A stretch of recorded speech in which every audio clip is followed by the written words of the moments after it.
you're in a relationship that doesn't feel good to you, but yet you wake up every morning and you do your best to put on a show to preserve that relationship. So you tell your partner certain things, you deprive yourself of your own needs, you say things that are in contradiction to your truth in order to just keep that going. So what are we actually doing at the end of the day? We are lying to ourselves, keeping ourselves in the dark in order to maintain some external reality that we think is going to suit us. But does it really? Usually that ends up resulting in anxiety, in depression, in suppressed feelings, in personal mistrust, and in quieting our inner voice because we don't believe that it deserves to be heard.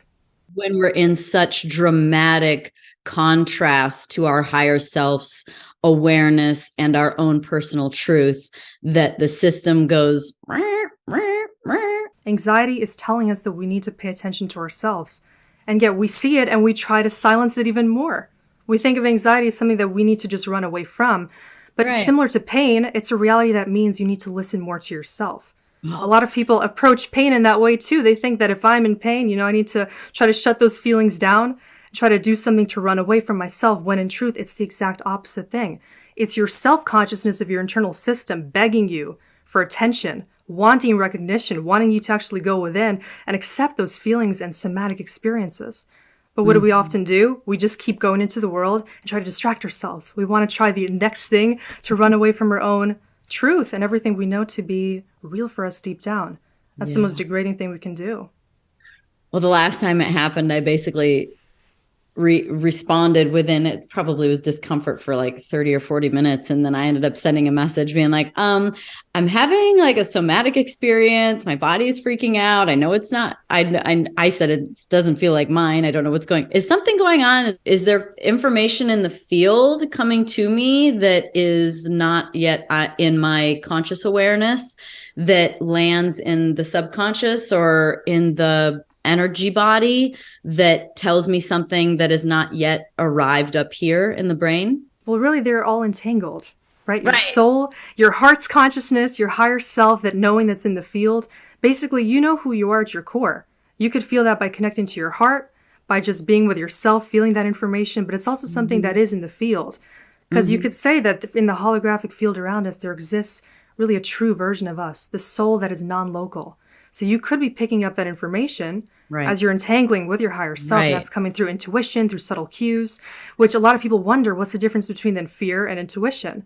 If intuition can come in the form of fear when we feel like we're out of alignment with our higher self. So that's something to really look for too, because fear in the mind is usually the opposite of intuition. But something that feels like fear, because when you're in your heart, you feel out of alignment with something you're dealing with externally, could be the intuitive cue you need to go back within and connect to that source of truth, which is either internal or you could say external, but not relating to the people around you that are, trying to get you out of alignment. So this is really a question of whether or not we want to come back home and know who we are and do what's right for us, to connect with that frequency of just pure integrity and truth. This seems like the answer for everybody would be yes, right? I feel like everyone would say, I want to know the truth. I mean, I don't think everyone's prepared to deal with what that means, but I think everyone would. So what blocks that? Like, what is it that doesn't allow someone to step into a deeper knowing and sense of truth and sense of self? It would be the harsh reality that everything that you're experiencing now is due to you depriving yourself of that truth. Once you step into the truth, you have to be accepting of everything that you've done that is in opposition to it. And so we go into this cognitive dissonance state. We go into the state that we have to now be responsible for everything in our reality that we dislike. And we have to take ownership over these parts of us that we've kept in the dark and we've denied our truth, which turns into our shadow, and it turns into the repression of all the emotions that really are deep down telling us what our personal truth is saying. And so externally speaking, when it comes to things happening in the world, which we often, turn our attention away from, the same thing holds true. We don't want to see the reality because that would mean accepting everything that is also teaching us the deeper lessons about ourselves. And we don't want to harmonize because that means having to reconcile the parts of us that we have not seen, we have not understood. And so this is what, makes people go into these repeating cycles of constantly manifesting the same situations, dealing with the expression of their shadow because they're all the time just trying to deprive themselves of that truth. And it's easier for people to sort of live a lie than to look in the mirror and to figure out What is it that's causing the expression of these things that I dislike? But then that means not trying to run away from them anymore.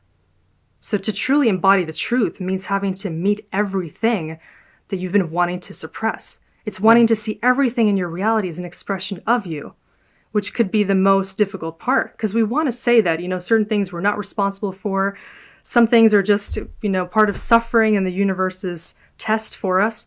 But it's a matter of how do we respond to that? And do we want to respond truthfully or keep ourselves in this loop of just believing that the universe is working against us? Because truthfully might mean the end of a relationship, the end of a friendship, the end of a job, the end of where you live, the end of how you go about your life, certain habits and hobbies you have. And, as I say so often, and had to say it to myself in the past, is that your new life is going to cost you your old one. Exactly. And that's a hard thing for people to, and I think there's a deep attachment that people have to, I can feel it in the energy of like Joe Dispenza's book title, like Breaking the Habit of Being Yourself, but in this sort of changing of personality or like becoming someone different. It's like there's a real loyalty to the persona that someone has created for themselves that they don't want to abandon. There's like a certain, they feel like that's the wrong thing, that's not somebody loving them just the way they are, or they feel like it is somehow just not, that it's an abandoning of the personality. Mm-hmm. Right. It's a coping mechanism, really. It's a defense mechanism. Oh, it's kind of like during the ego's story they tell you to go like, oh no, this is who you are. Right. Which is the most pervasive image of who we are. We start to have a love affair with this ego because we think that it's what we need to sustain our sense of self. Because what's true deep down, if we keep going deeper and deeper past those layers of falsity and, self-image, things that we fabricate in order to believe that that is who we are, is a totally fluid essence. At the core of it is no essence at all. I mean, everything is just pure energy, pure potentiality, pure consciousness. So when it comes down to that infinite potential of ourselves, we want to fragment it. We want to bring it into some kind of constructs that we believe make us more relatable, more appreciable, more loved. All the while, this is something that we developed when we were still so young that we didn't have a sense of identity. And so we learned to take these mental constructs and turn them into ego constructs. And you're so right. Like personality is something that could be completely fluid, except we don't want that to be because we think that it's unsafe to go into the world in a fluid way. Is there anything inherent, or is this whole thing transitory and we can shift and transcend it into something completely different called the human experience? Right. The inherent nature of it is that we were born into a third dimensional construct where we believe that we need to be submitting to this construct. And so when we get into the spiritual sense of, wanting to transcend, wanting to enlighten, wanting to become the fifth dimensional consciousness, we can come into an awareness of what it means to live outside of the box, outside of the matrix game, which means learning to see outside of the program. But to transcend that isn't necessarily to not exist within it. So for as long as we're here, we're existing within the matrix, right? Within the third dimensional reality. So what our consciousness knows is that there's constantly these boundaries that we're up against. We're up against boundaries of time, which our mind can recognize, but we know that time is also transcendental in nature. But we have to learn how to work with those constructs, just like we have to learn to integrate duality.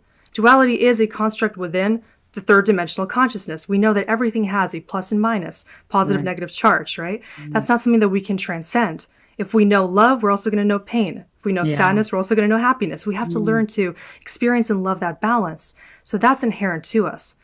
But there is something very pervasive to being within the matrix and wanting to conform to it. That is what the collective mind tends to do.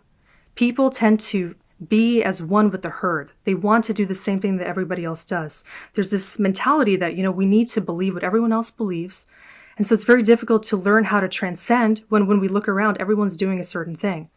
And we can see this collective consciousness playing into all historic trends, everything from, fashion to food, to the latest diet, to exercise trends. People are constantly playing into some trend created by someone who wants us to think and feel in a certain way. And when we don't doubt that, we're always going to be doing what everyone else does in the Matrix, playing a game, fulfilling some role, and not really knowing who we are because we're just adapting to the concept of life within the Matrix. When we start to recognize that this is the Matrix game, and we're a unique individual that really exists outside of the Matrix, we were born to come into here to recognize that this is what's happening, but really all the world is a stage. For us to recognize who we are and learn what role do we really want to embody. Is it this person who is just operating by a script written by somebody else? Or perhaps are we someone who can recognize this game for what it is and learn to operate outside of it? So when we do that, when we step into that mentality of true awareness and awakening, then there becomes a reality where we exist outside of the Matrix. And all of these disorders and different issues that people are dealing with are really just aspects of you not knowing that you don't have to conform to the Matrix, which means you don't have to conform to your past. You don't have to conform to what your mind tells you you are. You don't have to look to the media and believe everything that you were told. You can really start to believe that you are a free, sovereign being governed by the Universal One. And you can take that consciousness into a completely new experience and just start to play with it. And existing in that reality where you are the mind, you're as one with the cosmic mind, and a higher intelligence brings you this truth that really there is no attachment other than what you decide to attach yourself to. And that's a game changer, because then we can operate with love, with freedom, with virtue and dignity, and really know that we are the creator of this experience. So why not make it the most fluid, harmonious experience that we can? If you like this clip and you want to hear the whole episode, click at the bottom of your screen.